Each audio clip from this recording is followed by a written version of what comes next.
Welcome back to Bash Bros in episode 75 of Notorious Pro Wrestling, the TEW Let's Play series where we find out what exactly would happen if Conor McGregor started his own wrestling promotion. It has been 1 week since you guys were here, you haven't missed anything, but let's quickly go over the show last week. It was a 59, bit disappointing for us. It was because our main event didn't really deliver, which was Mark Andrews vs Kenny Williams in a hardcore match. Probably due to their lack of hardcore ability, maybe that's why it rated so low, but we live and learn. Elsewhere on the card though, a great promo from Maki Ito got us a 72 during the contract signing angle, and the debut of Pac the Bastard, who is going to cause all sorts of mayhem in NPW. Now let's quickly move on to news, and the only real news to discuss is a WWE signing. Jordynne Grace has been signed by the Fed. I'm actually kinda surprised this hasn't happened in real life. She, like with her bodybuilder physique, I thought that Vince would be spooging his shorts, but apparently not. But yes, so she is signed to WWE. No silly name, unfortunately, still just Jordynne Grace. Is there a way we could change all the recent WWE signs names? I kind of want to do that just for shits and giggles. And because it's take the piss out of WWE, I'm considering it. Go look into that. If I can find out a way to change all the current WWE signings names, like give them a gimmick, I'm probably going to do that. Because it's the sort of dumb thing WWE would do. But we'll see if I can do it. But yeah, good signing for WWE. She is... it always surprises me how young Jordynne Grace is. 26. And like very little weakness in her game. One or two areas, but really, really nothing. And OTT had their first TV show taping. So, OTT, High Velocity. Let's take a look at the show. All in all, a 56 rated show, not bad. Club Tropicana defeated the only true pros in the opener. So Aiden and Captain Sexy versus Liam Royal and Michael May. So that happened. Then a confrontation between Tucker, Amy Alonzi and Charlie Sterling and Mike Bailey. And then another confrontation between Raven Creed, Justy, Sammy D, Zenza Volto, Ojimo and Mark Haskins. Then a tag match, Charlie Sterling and Mike Bailey defeated Tucker and Amy Alonzi. 63, which is pretty good. Zenza Volto, the Ojimo and Mark Haskins defeated Raven Creed, Justy and Sammy D. Good match there too with 62. And then the main event, More Than Hype defeated the Young Guns. Both I believe are down in Rev Pro for us. Yeah, and a good match as well. 62 rated match. Show got a 56, which seems harsh, but that is enough about other promotions. Let's talk about our own. Well, there's nothing to talk about. Let's book our own, shall we? So, another big debut tonight. Who will it be? There's only one way to find out, and that is to book the show. Let's do that. And we are back coming at you from the Liquid Room in Edinburgh. It is Thursday Night Wanted. So a lot of promos on this card, to the point where I had to actually cut one. Jake the Snake Roberts promo. I had to cut it just because I was doubling up promos on one storyline, so yeah. And in terms of the matches, Jay Lethal versus Kid Lycos has potential to be good. It depends what Kid Lycos shows up. He has the ability to kind of get into that 60s territory, but he doesn't hit that every time. So we'll see how this goes. Backstage promo, Rhea O'Reilly is not scared of Crazy Mary Dobson and challenges her to a match at the pay-per-view. Martina is scared and tries to stop her, and that match will be set for the pay-per-view.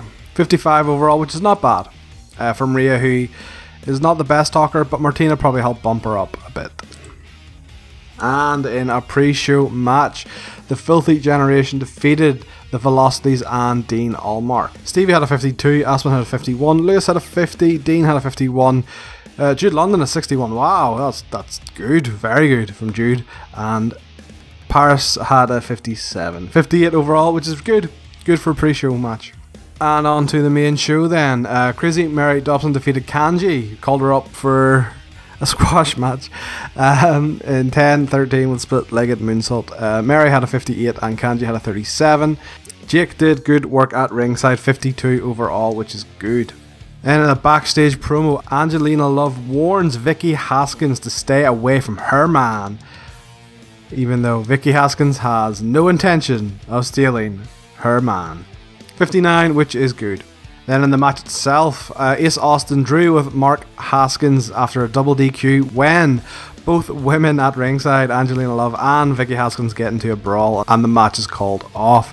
Ace with a 63, Mark with a 61. Some good bonuses there and a 65 overall. Once they actually do have a proper match, it's going to slap, but it won't happen yet. Backstage angle, and Lethal demands to know why the Lycos gym walked out on him 2 weeks ago in the main event of Wanted. And Lycos says, "You get a bit bossy, and you know what? We like Grisham a lot more than you." Lethal demands to fight one of them tonight in the match, and he gets Kid Lycos Sr.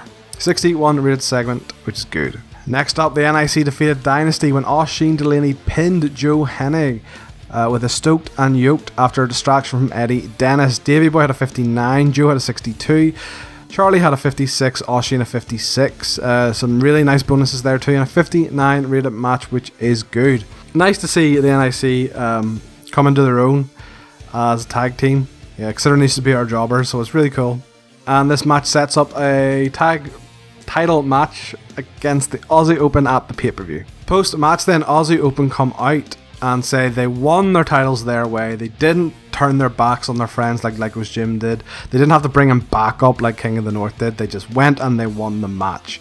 And they're going to defend the titles their way. 59 rated segment, which is okay since neither guys are great on the mic. Yeah, so them kind of throwing shit at Lycos Jim will tie into when they get involved in the CCK reunion storyline, and throwing shade at King of the North to give them a small mini feud during this feud with the NIC, possibly leading to a triple threat tag match, but I haven't decided yet. Conor McGregor comes out and calls out Pentagon Jr. He says, 2 weeks ago you demanded some proper competition for your title. You've beaten damn near everyone, so I got you a worthy opponent. And Rey Fenix debuts in Notorious Pro Wrestling and will face Pentagon Jr. for the championship at the Banjaxed pay-per-view. So Rey debuted his King of the Sky gimmick, and I gotta pour. Shit. And as you can see there, Conor McGregor foreshadowed a face turn. I've had Conor heel for this long. I don't know if that was the best move. He is definitely better as a heel. He has that attribute, but since he's going to be facing Pac, I thought I would flip him around the face. Plus, although he's like a mouthy bastard, he is kind of he is a face. He is very much a face GM.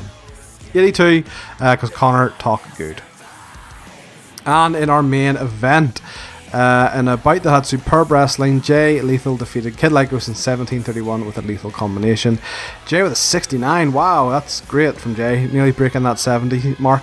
And Kid Lycos with a 56. All in all, a 64. So, unfortunately, the Kid Lycos that busts out 60s randomly did not show up. But still, a very good main event. Post-match then, Jay Lethal holds in the figure 4 and will not release it until Chris Hero runs out and makes the save, and Lethal scarpers like a scolded dog. Chris gets on the mic and says, "You may run now, but you're not going to be able to run at the pay-per-view when we face one-on-one inside a steel cage match." And Chris Hero made the new catchphrase. That's pretty cool. So originally I was going to have this be a steel cell match, a Hell in a Cell pretty much.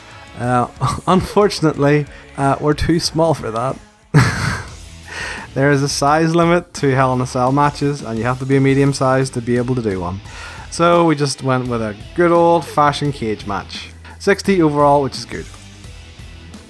69! God damn it, again! Oh, why can't we break 70?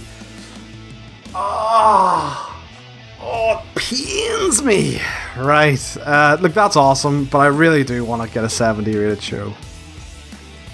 So no real news then coming out of the tapings. Yes, the next time you guys will be with us will be the Banjaxed pay-per-view, where we will have a title change. Not going to tell you which one, but we will have a title change. If you like this week's episode, do leave a like on it and subscribe to the Bash Bros channel. And if you have any ideas for tag teams, stables, feuds, storylines, anything like that, put them in the comments and I will try book it for you. And with all that being said, I will see you next time on Bash Bros.